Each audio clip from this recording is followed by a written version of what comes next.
Ya,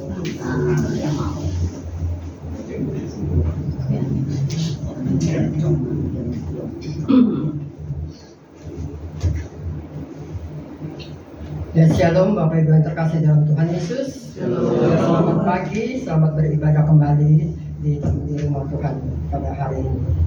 Ya, sebelum kita akan memulai ibadah ini, saya silakan untuk ambil sejenak untuk saat teduh untuk mohon pimpinan dari Tuhan.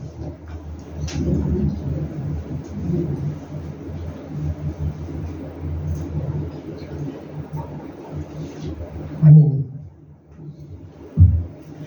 Ya, sehingga untuk bagi berdiri, kita akan memulai ibadah kita pada hari ini dengan ujian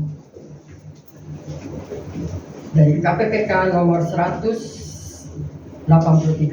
Aku milikmu, oh Tuhan.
Pertolongan kita adalah dalam nama Tuhan yang menjadikan langit dan bumi, yang tetap setia membawa ciptaannya untuk selama-lamanya. Amin.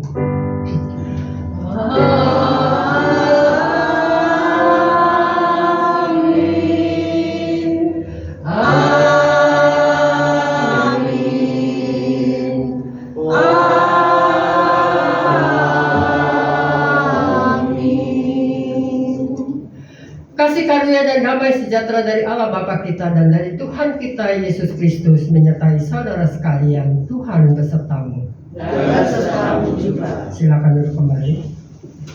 Nats yang mengawali ibadah kita pada pagi hari ini diambil dari kitab Ulangan, dari kitab Ulangan 10 ayat yang ke-16. Sebab itu sunatlah hatimu dan janganlah lagi kamu tegar tengkuk. Kita akan menyanyikan pujian, kita memasuki doa pengakuan dosa dari KPPK. Tuhan kini ku datang.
Ya jemaat terkasih, kita akan memasuki doa pengakuan dosa. Saya ajak Bapak Ibu untuk ambil satu bersunat untuk kita mengakui dosa-dosa kita di hadapan Tuhan pada pagi hari ini. Kita yakin dan percaya Tuhan hadir di tengah-tengah kita untuk memberkati ibadah kita, untuk mendengar doa-doa kita semuanya. Bapak di surga, terima kasih ya Tuhan. Sudah beri kami kesempatan kembali untuk kami boleh datang kepadamu untuk kami mengakui segala dosa-dosa kami. Berbelas kasihlah pada kami semuanya Tuhan, anak-anakmu yang sangat penuh dengan berdosa Tuhan. Entah itu dosa yang kami lakukan secara sengaja maupun tidak sengaja. Ampuni segala dosa-dosa kami pada hari ini Tuhan, sehingga kami boleh berkati oleh firman yang disampaikan oleh hamba-Mu Panitia mulia dia Tuhan. Terima kasih ya Bapak, kami serahkan ibadah ini sampai selesai. Memberkati setiap kami, Kau sucikan kuduskan hati kami. Berkati Kau berkati hamba-Mu, pada kami yang menyampaikan firman-Mu pada pagi hari ini. Biarlah Kau buka hati kami untuk selalu taat untuk firman-Mu. Terima kasih Tuhan, semuanya kami serahkan di dalam tangan-Mu. Hanya di dalam nama Yesus kami berdoa dan mengucap syukur. Haleluya. Amin. Ya, saya undang untuk bangkit berdiri. Kita akan membaca berita anugerah yang diambil dari kitab Amsal. Amsal 23 ayat 17 dan 18. Janganlah hatimu iri kepada orang-orang yang berdosa, tapi takutlah akan Tuhan senantiasa. Karena masa depan sungguh ada dan harapanmu tidak akan hilang. Demikianlah berita anugerah dari Tuhan. Damai Tuhan beserta kita semua. Damai Tuhan beserta Tuhan berkati. Ya, kita akan menyanyikan pujian dari KPPK, Percaya dan Patuh.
Sebelumnya kita akan mendengarkan persembahan pujian vokal remaja.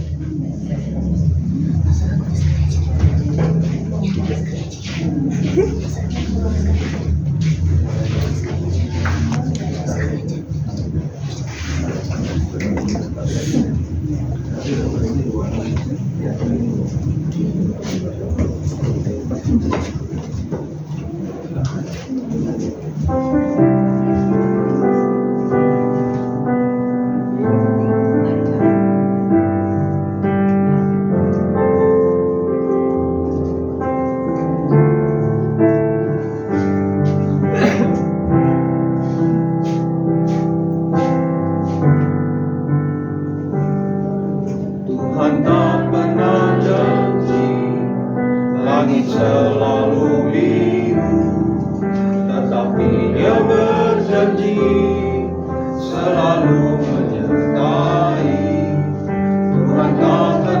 janji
berani menyerah, jangan pernah menyerah, jangan berputus asa. Mujizat Tuhan ada bagi yang setia dan percaya. Mujizat Tuhan ada bagi yang setia dan percaya.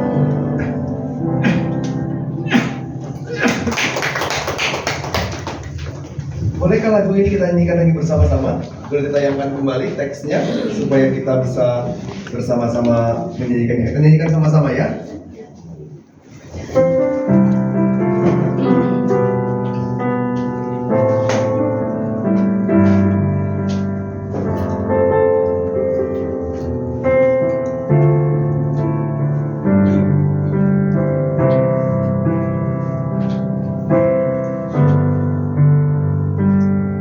Tuhan tak pernah janji langit selalu biru, tetapi Dia berjanji selalu menyertai.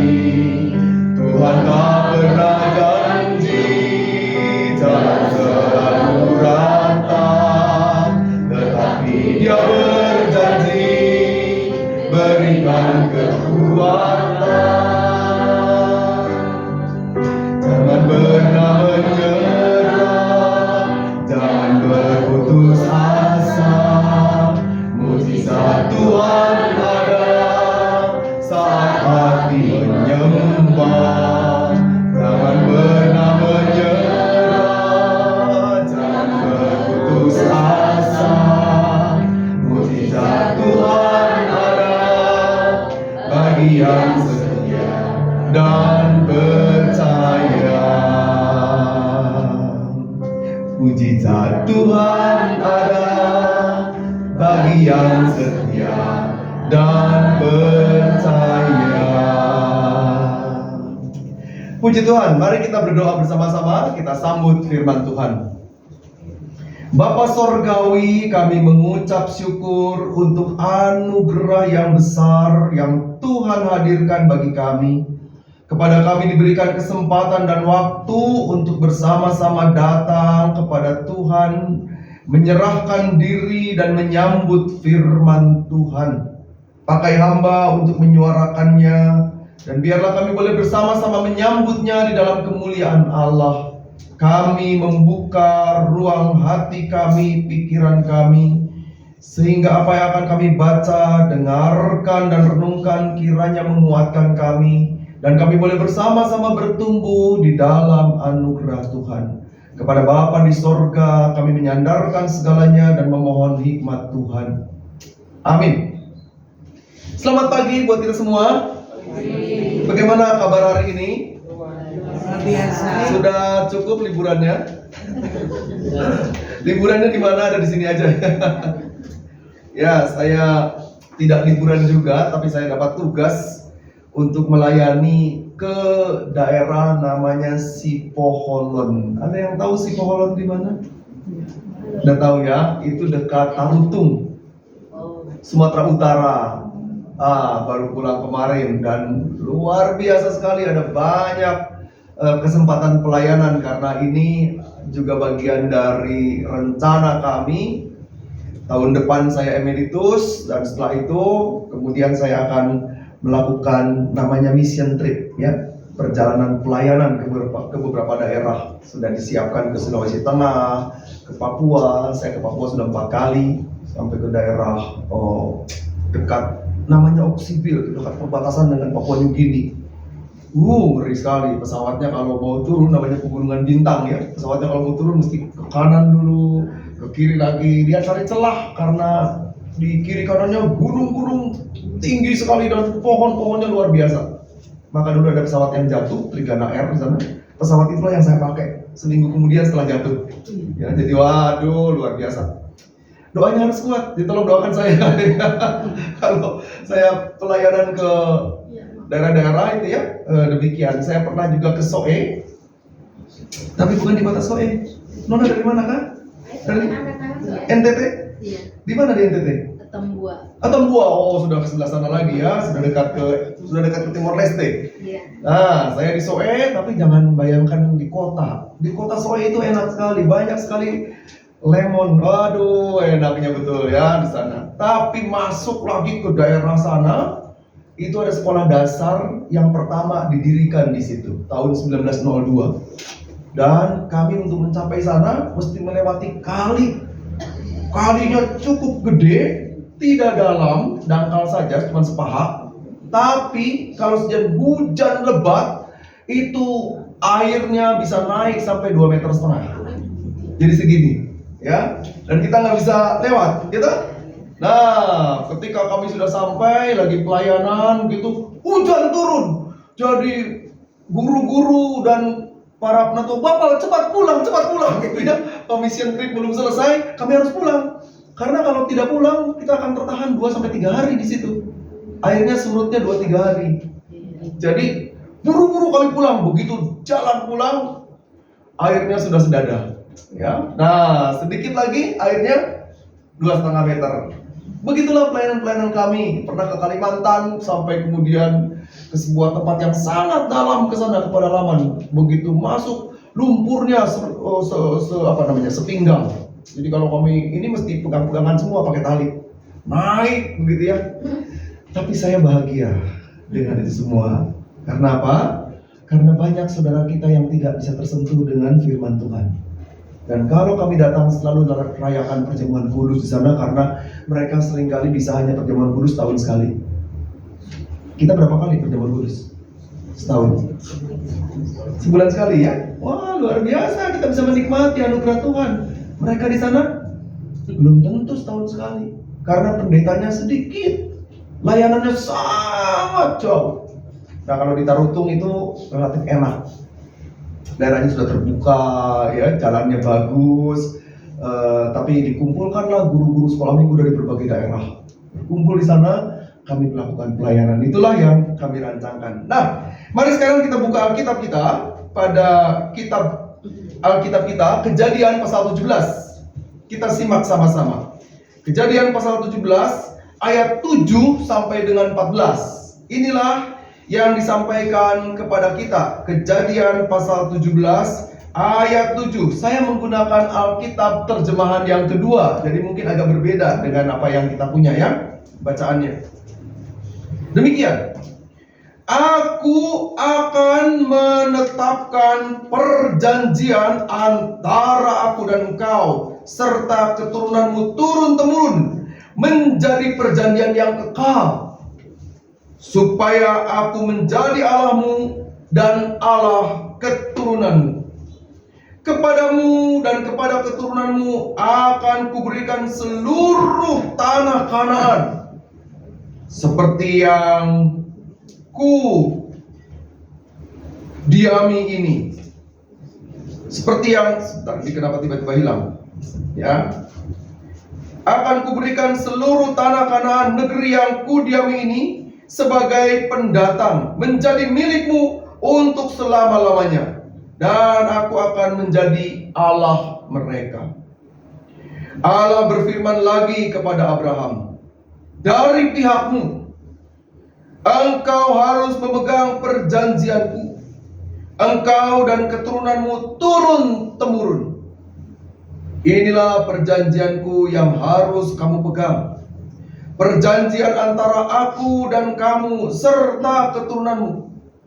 Setiap laki-laki di antara kamu harus disunat, kulit khitanmu harus dipotong, dan itu akan menjadi tanda perjanjian antara aku dan kamu. Anak yang berumur 8 hari di antara kamu haruslah disunat.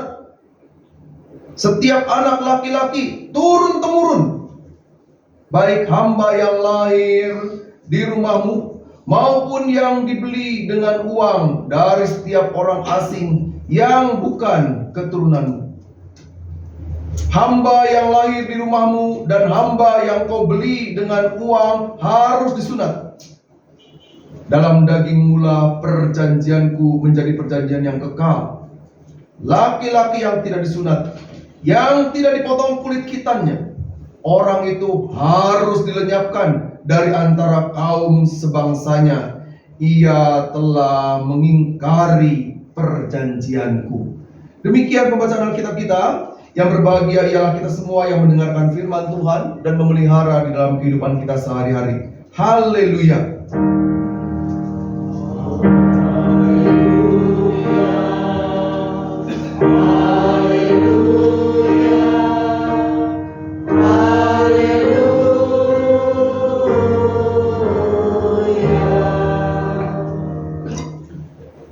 Zaman sekarang proses sunat menyunat itu relatif lebih gampang dan luar biasa modern, ya. Keponakan saya disunat waktu dia masih SD kelas 1. Ketika diajak ke tempat sunat, dia begitu takut. Setelah disunat dia nggak kerasa apa-apa, katanya biasa-biasa saja. Tapi kira-kira 1 jam kemudian di mobil dia berteriak-teriak, "Mama sakit!" gitu ya. Ya, karena pada waktu disunat kenapa tidak sakit? Disuntik, ya toh? Itu zaman sekarang.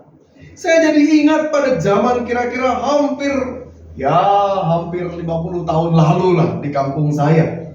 Belum ada itu namanya obat bius untuk sunat. Obat bius hanya dipakai untuk operasi pada waktu itu. Ya, belum ada juga operasi yang yang lokal. Itu setiap operasi mesti total. Jadi apa yang terjadi? Jam 2 subuh itu calon anak yang mau disunat itu kemudian diusung masuk ke sebuah tempat, ada nanti diusung dibuatkan rumah-rumahan gitu ya. Dia masuk ke sana. Lalu dibawalah dia ke sebuah sungai. Sungai itu sangat bersih. Itu sungai kaki gunung. Dan apa yang terjadi? Dia akan direndam di situ. Dinginnya minta ampun. Saya juga pernah terjadi dalam kondisi camping gitu ya, waktu SMP di dekat situ. Dan kalau kami mau mandi, kami harus sudah selesai mandi sekitar jam 3 atau jam 4. Lewat jam 4 sore ya. Lewat dari itu, dinginnya minta ampun. Jam 7 malam itu air sudah seperti es. Nanti apalagi kalau bangun, kami pagi-pagi, jam 4 pagi bangun. Wah, kita mandinya nyebur. Tapi yang nyebur cuman jarinya saja 2, colek-colek gitu ya. Karena apa? Dinginnya minta ampun. Nah, saking dinginnya sampai kalau keluar dari situ, kita jadi kebas. Anak-anak itu direndam di sana. Lalu kemudian disunatlah, dan proses sunat menggunakan bukan pisau seperti yang kita kenal, tapi pakai bulu bambu pada waktu itu. Dan begitulah anak-anak itu sembuhnya lama. Bisa kira-kira seminggu, 2 minggu. Tahu kenapa? Karena alatnya kan tidak steril. Gitu? Alatnya tidak steril. Ini persoalan. Jadi apa yang terjadi pada zaman Abraham pada waktu itu? Maka dilakukanlah pada zaman Abraham, bahkan sampai pada zaman perjanjian baru, proses menyunatnya dilakukan pada anak usia 8 hari. Kebayang gak sih? Anak usia 8 hari baru segede apa itu? Ya belum tahu apa-apa, dia masih ditimang-timang, belum ngerti apa-apa, taunya cuma menangis, taunya cuma pipis, taunya cuma pup gitu ya. Itulah anak-anak. Kenapa dilakukan pada saat itu? Supaya anak-anak ini tidak banyak bergerak. Dan kalau disunat pada masa itu sakit pasti. Buktinya dia menangis. Dan kita tahu di zaman itu alatnya juga bukan pisau, mirip dengan menggunakan bambu, bulu bambu yang ditipiskan begitu. Kami di kampung kami beri nama hinis ya. Hinis itu tipis sekali bambunya dan tajamnya minta ampun. Tajam sekali. Tapi orang-orang Israel punya cara untuk mengatasi itu, dan mereka melakukan sedemikian rupa. Mengapa ini menjadi sebuah perjanjian? Ini sebuah pertanyaan yang sering kali di kelas katekisasi ditanya ke saya. Pak Pendeta, kenapa orang pada waktu itu harus disunat? Apa persoalannya? Apa masalahnya?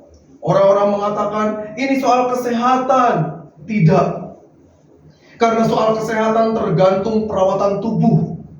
Saya dari sekarang ini kepada anak-anak kecil, kepada anak-anak masih usia TK, saya selalu mengatakan, hati-hati, jaga tubuhmu.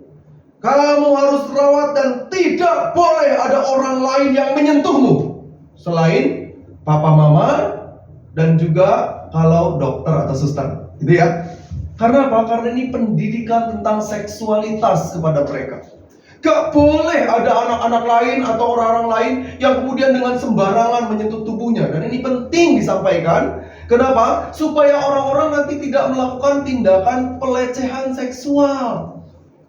Ini sering terjadi karena pendidikan seksualnya tidak dilakukan di rumah. Nah, sedangkan sunat pada waktu itu dilakukan karena apa? Karena inilah nilai yang Allah lihat sebagai sebuah perjanjian komitmen. Tidak ada hal yang lain. Jadi bukan soal kesehatan dan sebagainya. Karena kesehatan terkait dengan perawatan. Banyak kok orang yang tidak disunat dan tetap sehat tuh. Ya toh? Banyak orang-orang yang tidak disunat dan tetap sehat. Banyak juga orang-orang yang tidak disunat kemudian menjalankan segala sesuatunya dengan baik.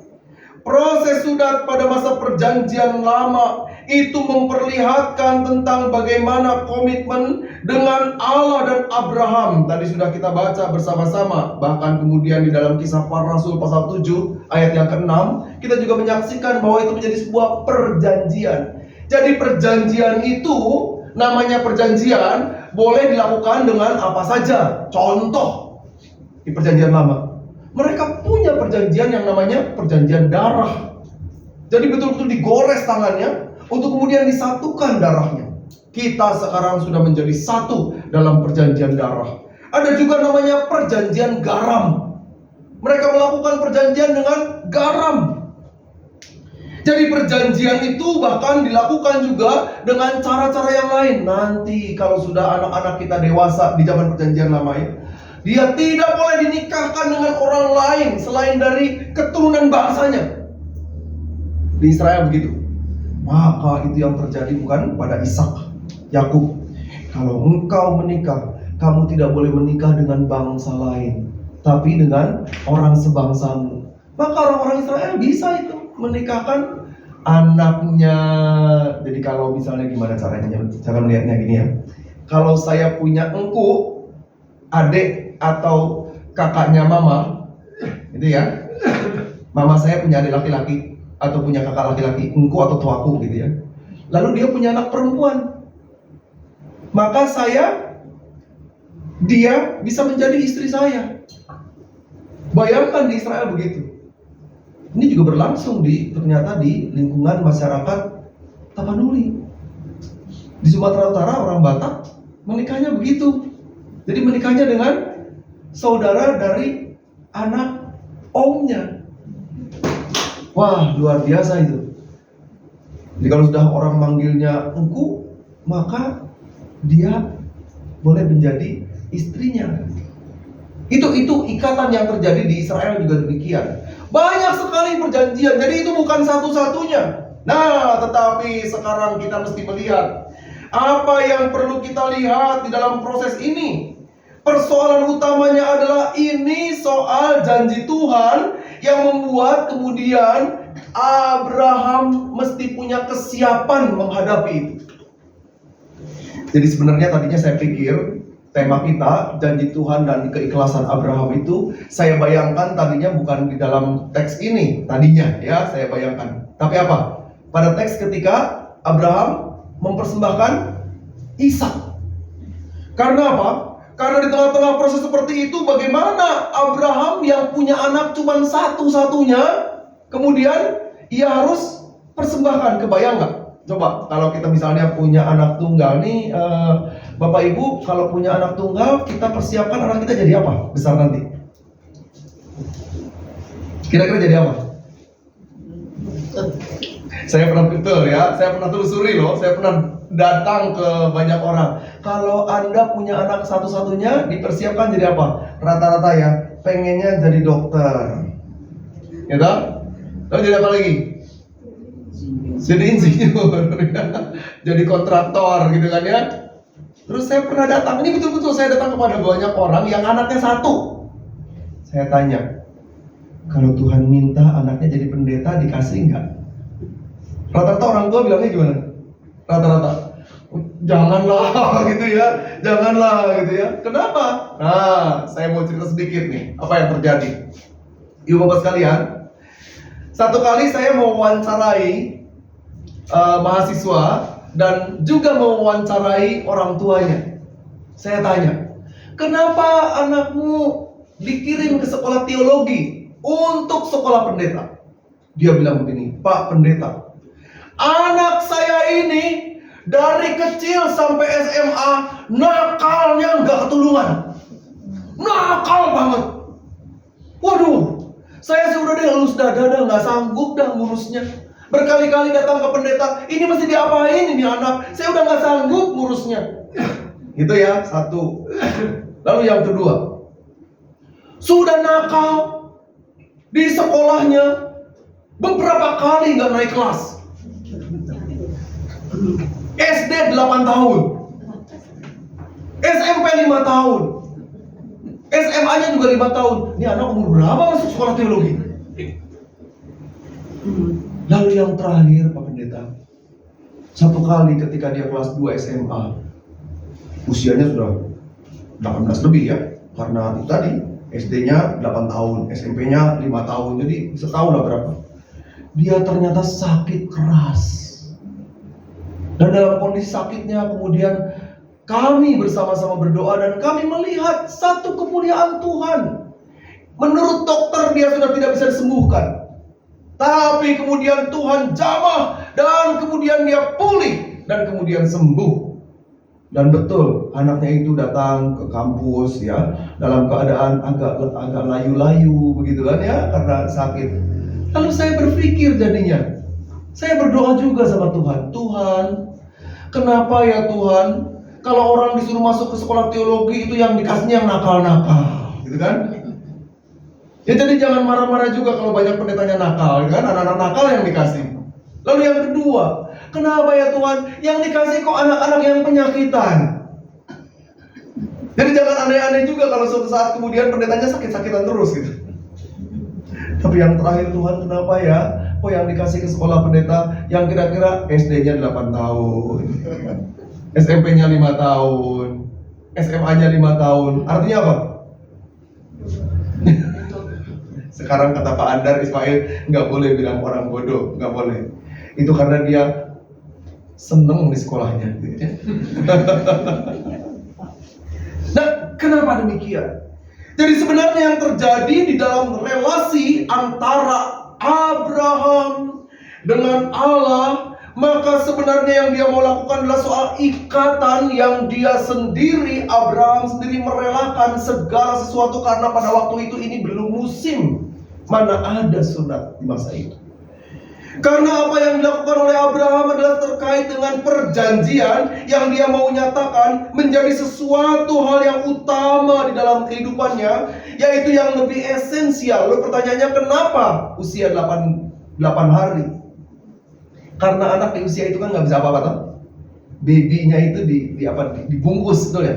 Waktu kecil kami beri nama dibedong, betul ya? Di sini namanya apa? Dibedong ya. Jadi anak itu kan begini toh. Nggak bisa apa-apa dia. Supaya apa? Supaya pada bekas sunat itu dia tetap utuh dan kemudian tidak infeksi. Karena kalau sudah mulai sakitnya menjelang sembuh, gatal segala macam, kalau digaruk-garuk sakit dan tambah parah nantinya. Bisa bernanah dan sebagainya. Nah, itu di usia itu sehingga setelah lewat masanya dia menjadi sehat lebih baik pada masa yang akan datang.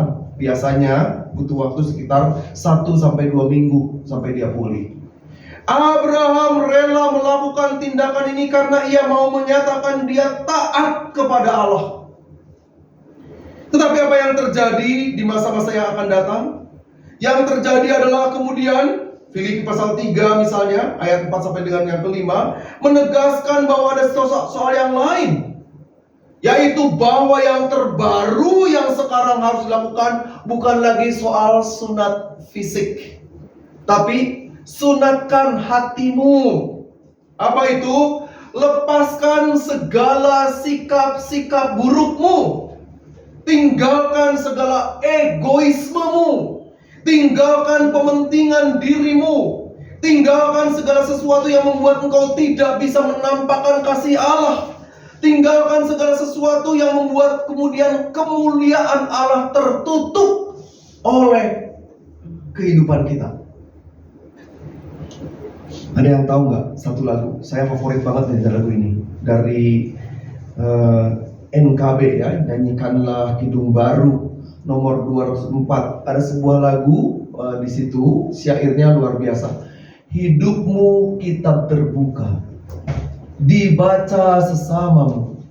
Apakah tiap pembacanya melihat Yesus dalammu? Jadi hidup kita seperti kitab buku yang terbuka seperti ini. Orang kalau mau nyanyi, buka nyanyiannya jadi melihat semua, tak? Dibaca semua orang. Hidup kita ini kitab yang terbuka. Setiap orang yang berjumpa dengan kita, mereka melihat anugerah Allah. Itu yang dimaksudkan lagu itu. Hidupmu kitab terbuka, dibaca sesamamu. Apakah tiap pembacanya melihat Yesus dalammu? Itu yang dimaksudkan dengan sunatkan hati. Apakah setiap orang yang berjumpa dengan kita, mereka melihat kasih Tuhan? Apakah setiap orang yang berjumpa dengan kita, mereka melihat kemurahan Tuhan? Apakah setiap orang yang berjumpa dengan kita, mereka melihat karya kasih Tuhan di dalamnya? Beberapa bulan yang lalu saya berjumpa dengan seorang bapak. Beliau bertanya pada saya, "Pak, kalau menurut saya," katanya, "semua agama itu sama. Jadi jangan lagi kemudian orang dipaksa untuk menjadi Kristen atau tidak." Lalu saya jawab, umat Kristen, gereja, dan Tuhan Yesus tidak memaksa kita untuk jadi Kristen. Tapi kalau dikatakan sama, baik. Katakanlah semua agama sama. Pertanyaan saya, apa pemahaman Anda tentang surga? Wah, orang ini kemudian mengatakan, kalau perbuatan kita baik, maka kita dapat surga. Gitu ya? Pasti. Kan amalnya dihitung. Kan gitu. Nanti tindakannya dihitung. Logikanya begitu. Terus saya bilang begini, kalau itu namanya pamrih. Ya toh? Kalau saya memberi kamu 10 dan saya berharap kemudian kamu memberi aku juga 10 atau lebih, maka saya artinya pamrih. Itu namanya transaksi. Sama seperti orang jualan di gelodok kan. Kalau wocuan, womai, yucuan, womai. Begitu ya? Betul nggak? Ada nggak orang yang bilang, ya sipun lah, puyaucin lah, ya? Ya itian-itian jangan bisa lah.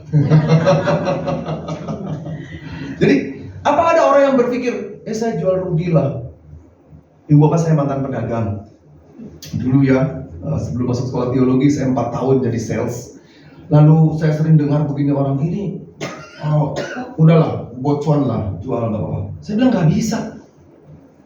Perusahaan bilang ke saya begini, udah, lu jual aja, pokoknya bocuan nggak apa-apa. Mereka menyebutnya istilah puncian, ya, nggak apa-apa. Saya bilang jangan berpikir begitu, nggak bisa. Jadi kalaupun kita jual nih sekarang, dijual dengan harga rugi, di bawah harga kunci begitu, ini bukan kerugian. Ini sisa keuntungan yang mau kita lepas. Ya kan? Karena kita sudah cuan duluan. Cuannya udah gede. Daripada barang ini kemudian tertumpuk lalu kemudian lapuk di sana, kena rayap, kita lepas ini cuan. Jualnya di bawah harga, kenapa? Ini program. Karena ini cuan. Tapi dengan Tuhan kita tidak bisa berpikir soal cuan atau bocuan. Dengan Tuhan gak ada transaksinya. Jadi kalau kita berbuat baik supaya kita dapat surga, itu namanya transaksi. Kita sedang menghitung cuan dengan Tuhan. Lalu bagaimana secara Kristiani? Ini secara Kristiani. Orang Kristen itu telah lebih dulu mendapat anugerah Allah. Tuhan telah berikan kepada kita karya keselamatan. Itu sebabnya Abraham rela melakukan tindakan-tindakan termasuk sunat. Karena apa? Menjadi perjanjian sebab ia menyambut kemurahan Tuhan lebih dulu. Yang kita kerjakan ini adalah sebuah tindakan yang membuat kemudian kemuliaan Tuhan dihadirkan dalam hidup kita. Itu maksudnya dari lagu tadi. Hidupmu kitab terbuka, dibaca sesamamu. Apakah tiap orang melihat Yesus dalam hidup kita? Apakah setiap orang melihat kemurahan Allah dalam hidup kita? Dan karena itu diungkapkan kemudian, nyatakan Yesus dalammu, nyatakan Yesus dalammu, sampaikan firman dengan hati teguh, nyatakan Yesus dalammu, supaya karya kasih Tuhan itu hidup di dalam hidup kita. Itu spiritnya Abraham. Dan itu di dalam perjanjian baru kemudian dikatakan, sunatkan hatimu, supaya kita jangan bertumpu kepada hal yang fisik saja, tapi kita mau menyatakan kemuliaan Tuhan yang dihadirkan di dalam kerangka yang lebih luas, ya, yaitu seluruh kehidupan kita. Hari ini kita bersama-sama menyambut bagaimana Allah hadir di dalam kehidupan kita. Kita belajar dari Abraham yang rela untuk melakukan sebuah tindakan yang sulit di zamannya. Tindakan yang susah pada waktu itu karena belum lazim. Dia mengawali segala sesuatu supaya perjanjian antara Allah dengan dirinya berkelanjutan sepanjang kehidupannya. Kita juga. Hari ini kita diajak oleh Abraham supaya kita bersama-sama memiliki kesediaan hati, menyambut janji Tuhan, dan rela mengikut sertakan Tuhan di dalam hidup kita. Jangan pernah menyerah. Maka tadi saya minta kita nyanyikan lagu tadi, ya. Jangan pernah menyerah. Itu ya lagunya, ya.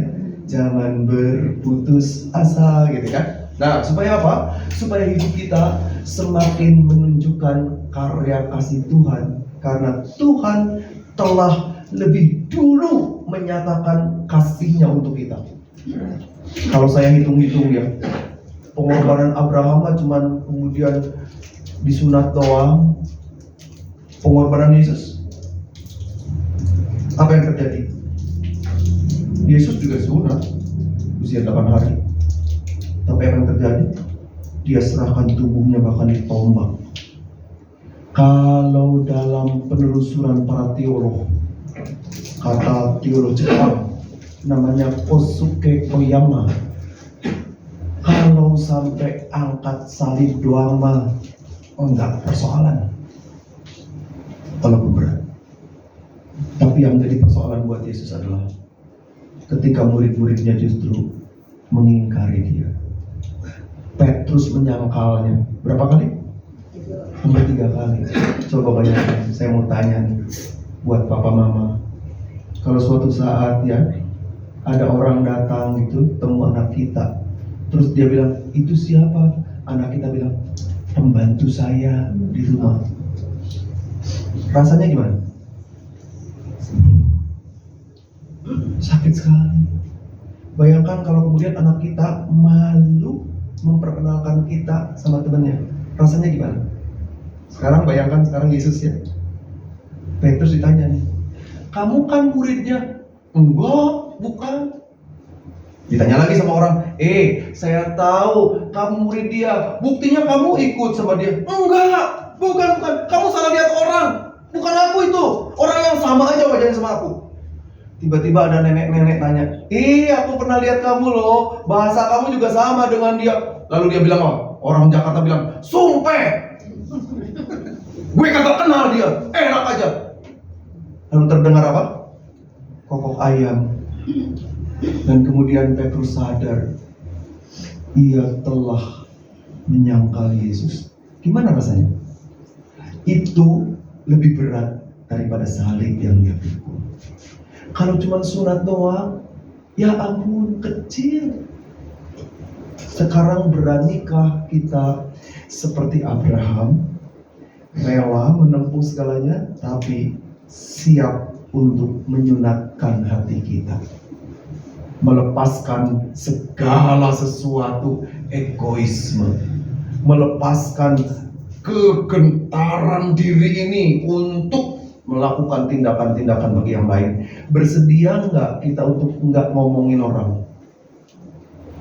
Ini ada orang ngeselin saya nih, kesel banget sampai di ubun-ubun, kalau kelihatan nih asapnya udah keluar. Tapi kita bisa nggak ngomongin dia, malah kata Tuhan berdoa untuk dia. Tuhan, Engkau tahu apa yang ada dalam hatiku, berat. Tapi jangan sampai aku ngomongin dia ke orang lain ya Tuhan, aku ngomonginnya sama Tuhan aja dah. Tapi ngomonginnya gimana? Ampuni saya karena saya kemudian telah menjadi kesal pada orang lain. Beranikah kita menyunatkan hati kita begitu? Beranikah kita untuk tidak marah? Ini anak ngeselin banget. Sampai sedemikian rupa. Beranikah kita pupus itu? Sehingga dari situ kita kemudian rela untuk menghadapi segala sesuatu dengan baik. Mari kita belajar dari peristiwa Abraham. Ia merelakan segalanya bagi kemuliaan Tuhan. Janji Tuhan digenapi juga bagi kita. Tuhan memberkati kita semua. Amin. Mari kita berdoa. Bapa Sorgawi, kami bersyukur untuk kemurahan Tuhan kepada kami, untuk anugerah yang Tuhan hadirkan bagi kami sehingga kami boleh melewati setiap peristiwa di dalam anugerah Tuhan. Mampukan kami seperti Bapak Abraham yang mengukuhkan janji setia kepada Tuhan. Bahkan dia tidak memperhitungkan berbagai hal. Ia tidak mau bertransaksi dengan Tuhan, tetapi ia memilih untuk setia dan menjalankan segalanya bagi kemuliaan Tuhan. Berikan kekuatan kepada kami untuk boleh melewati setiap peristiwa di dalam anugerah Tuhan. Mampukan kami untuk terus menjalankan hidup sehingga setiap orang yang berjumpa dengan kami, mereka juga berjumpa dan melihat kemurahan Tuhan. Kami ingin berdoa saat ini untuk umat-Mu GKI Agape di Pos Villa Melatimas tempat ini, dengan segala hal yang ada di dalam pergumulan yang dihadapi. Tuhan yang menopang untuk segala peristiwa yang berlangsung di dalam kehidupan kami. Yang sakit, Tuhan jamah untuk dipulihkan. Yang bergumul, Tuhan juga yang meraih untuk mendapatkan kemuliaan. Dan segala sesuatu yang ada dalam kehidupan kami persembahkan bagi kemuliaan Tuhan. Ya Allah Bapa Sorgawi, ke dalam tangan Tuhan kami serahkan segalanya. Perkenankan kami menaikkan syafaat kami juga untuk Pendeta Tetoliong, Pendeta Joseph Theo, di tengah-tengah kondisi kesehatan yang membutuhkan perhatian, jamahan Tuhan dinyatakan agar ia boleh melewati setiap upaya yang dilakukan, proses-proses yang ditempuh dalam anugerah Tuhan. Kami mohon hikmat juga untuk segala hal yang dilakukan bersama dengan keluarga, agar segalanya mendatangkan kemuliaan Tuhan.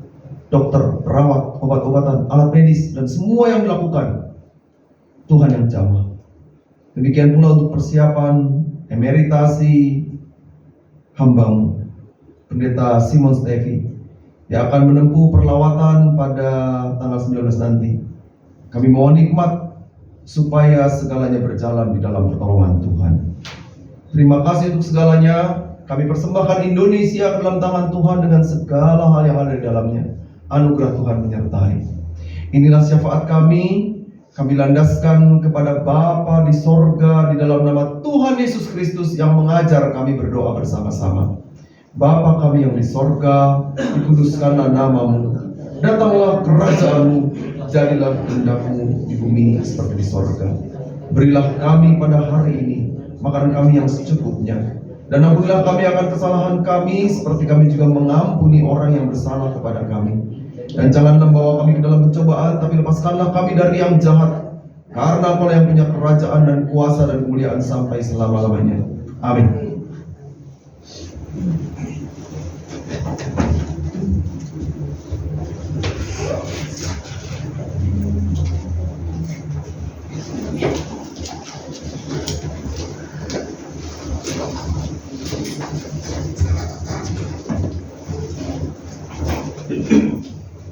Jemaat itu sendiri.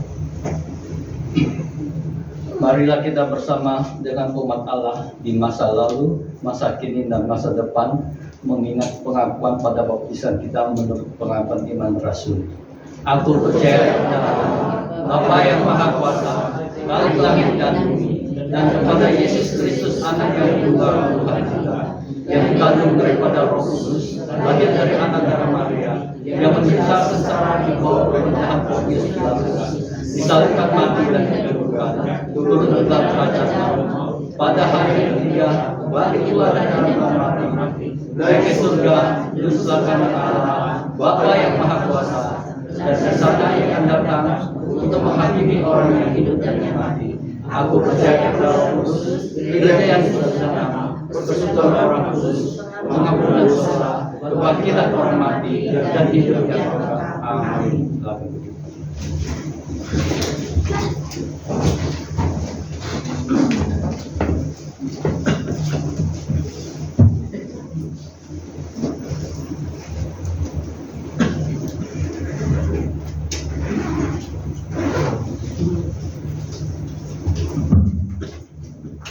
Ya, puji Tuhan, kita sudah diberkati oleh kebenaran firman Tuhan pada pagi hari ini disampaikan oleh Pendeta Mulyadi dari GKI Muara Karang. Majelis pengurus dan jemaat mengucapkan terima kasih atas layanan yang presentasi. Dan tiba saatnya kita akan memberikan persembahan yang sudah kita persiapkan, dan nats persembahan yang pada pagi hari ini dan diambil dari kitab Matius 10 ayat 42.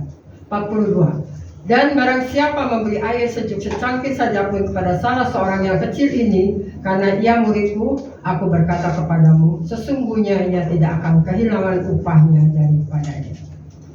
Kita menyanyikan pujian persembahan dari KPPK nomor 344, serahkan yang terbaik padanya.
Biasa dan bangkit berdiri, kita akan berdoa doa persembahan.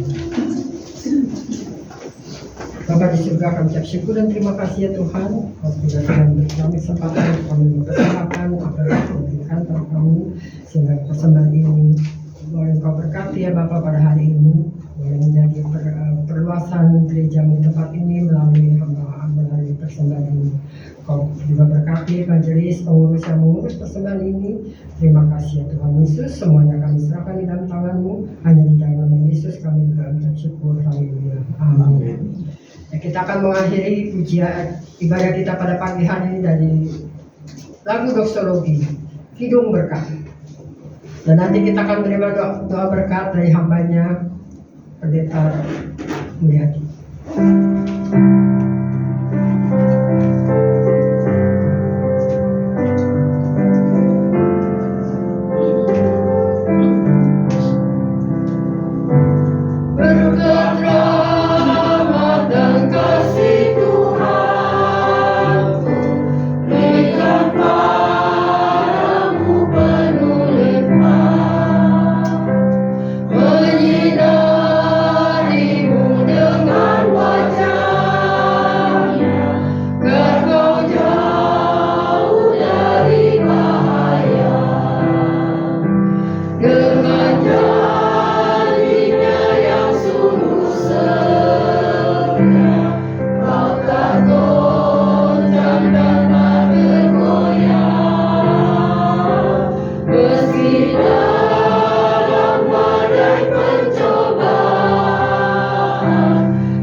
Umat yang dikasihi Kristus, sekarang arahkanlah hatimu kepada Tuhan. Kami mengarahkan hati kepada Tuhan. Jadilah saksi Kristus. Terpujilah Tuhan. Dan sekarang sambutlah berkat Tuhan. Tuhan memberkati engkau dan melindungi engkau. Tuhan menyinari engkau dengan wajah-Nya dan memberi engkau kasih karunia. Tuhan menghadapkan wajah-Nya kepadamu dan memberi engkau damai sejahtera. Haleluya. Amin.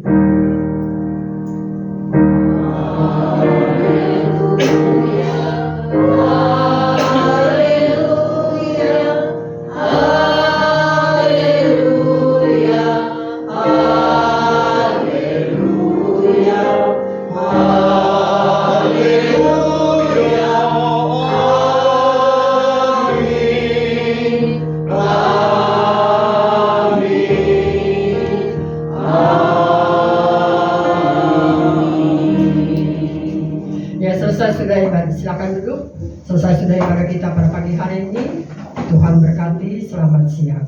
Sebentar kita akan mendengarkan pengumuman kembali dari seksi pengurus. Silakan, Jerry.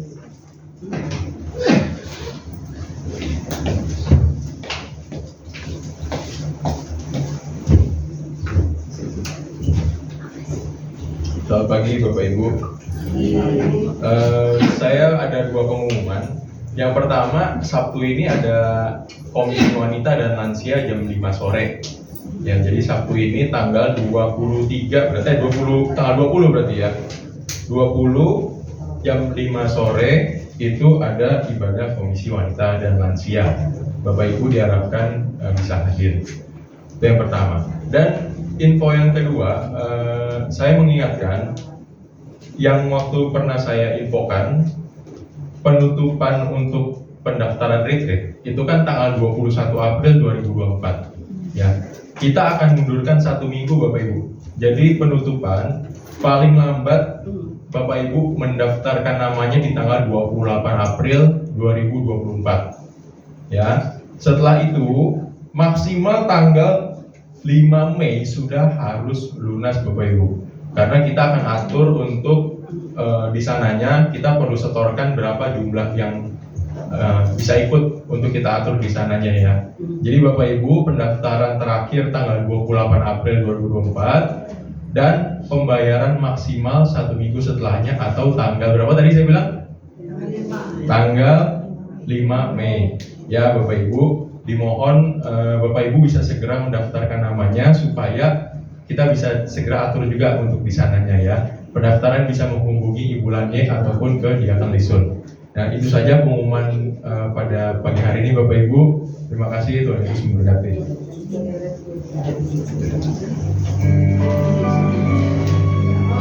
Iya,